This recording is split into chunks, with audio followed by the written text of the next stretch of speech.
the first day of Libra season. Where did I put this?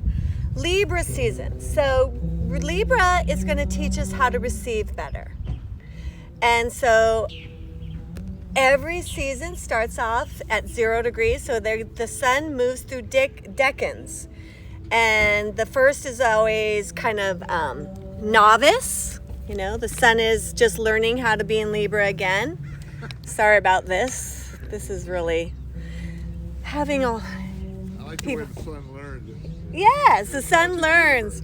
And then we go into proficient and then mastery. So today is about protection.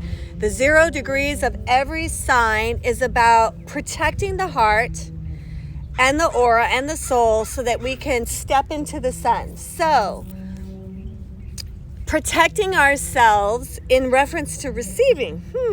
That sounds kind of weird, right? So, that is going to overlay our heart right now. And what it is so that we protect ourselves from not receiving things that we don't want to, right? We protect ourselves and actually keep ourselves physically and emotionally safe. And we also protect ourselves with kind of like an inner pep talk, courage, like, you know, when we need to receive and we don't want to, right? And we have to develop this inner voice inside of us that says, you can do it. You're okay. Go ahead and receive that. Take that.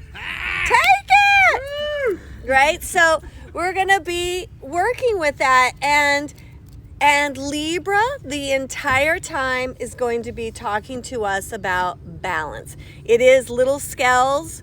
It isn't little scales by accident, right? It's pictured as scales because it's weighing things. Okay? So this is a great day to make changes and healing into your life that bring balance, right? And so I'm working with the modern priestess. I am so excited about it. It's just better than I thought it would be. And one of the things is, you know, we're having this relationship with an inner goal and an outer goal. Perfect time to do it, Libra season, because if what's inside here doesn't work for your heart, then everything we manifest on the outside is super hard, right? So what I want us to do with Kundalini, we're going to pump up our aura and balance our head and heart. Balance, Libra. We're going to come into balance. And we want to, because if the heart loves something, you can do anything. But if it doesn't, then anything that ego wants, you know, the wrong guy, or the job that takes too much time, or the alcohol, or whatever the fuck it is, a Corvette. Not that a Corvette, alcohol, a man is bad. That's not it at all. It's just that how much of it? What does it require of you to get the Corvette? You know, what about these other weird traits that the guy has? It's that where Libra's going to go, no. It needs to balance. It needs to balance.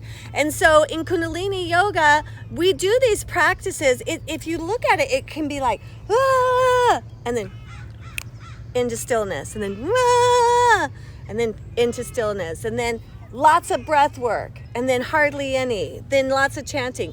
In its own weird way, it's trying to facilitate balance. And I always feel as a teacher, when I'm teaching that, I mean, I have a plan, but things kind of change as we go through it because the energy itself can sense you.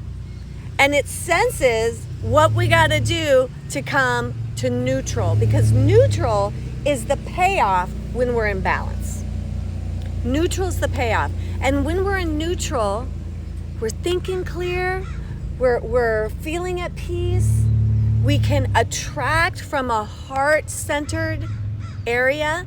And here's the thing, just to, you know, like, maybe you've worked really hard to get something in your life. Maybe it is the love of your life. Maybe it is the job's going really well, or a project.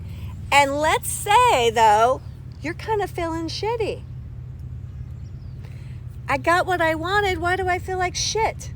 It's because the heart's not out of sync. Now, so I'm saying in this situation too, it doesn't always mean the job's wrong or the guy's wrong, but it means something's out of alignment. Because I mean, the perfect example was getting the studio for me.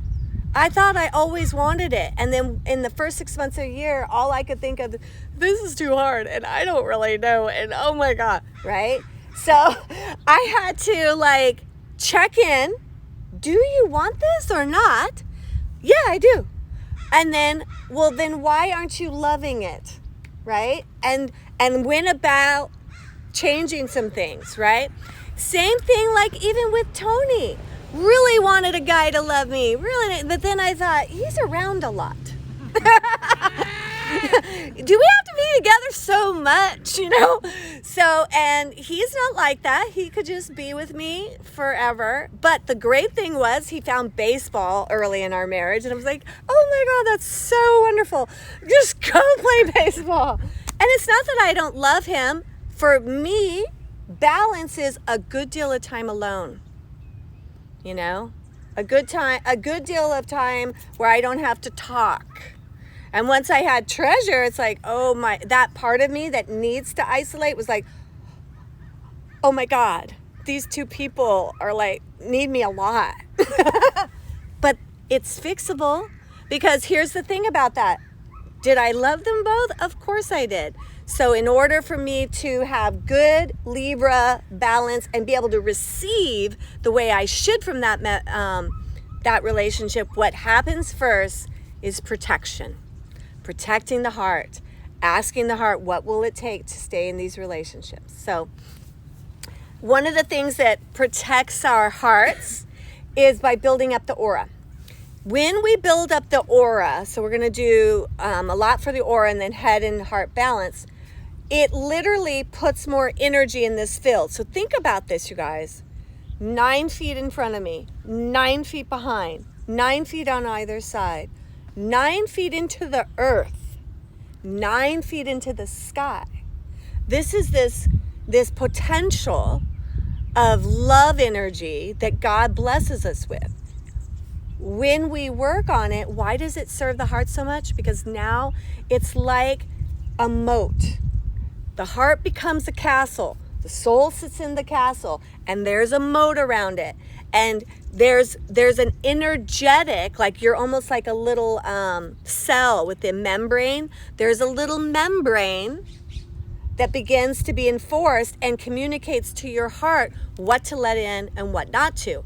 Also, it gives you a delay. I can't explain it, but it is so real to me. The delay in response, the delay in like when something is really fast happening, I swear to God, it slows down so that I can maneuver.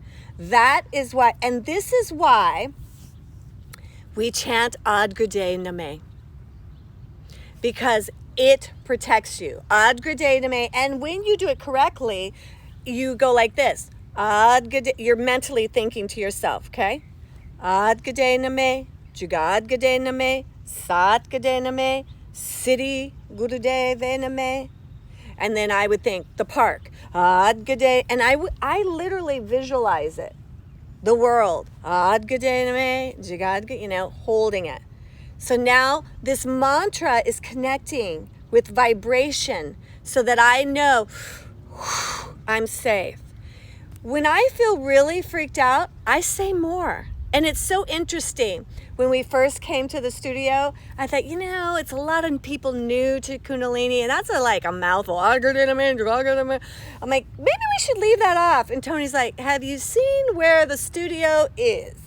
You need all the protection you can have. I'm like, oh, that's true. But that's always true, because you could be sitting in a, you know, fancy pants restaurant in La Jolla, and still, when you get in that car to go there, Ad Gede Name, Jagad Gede, it really, really helps.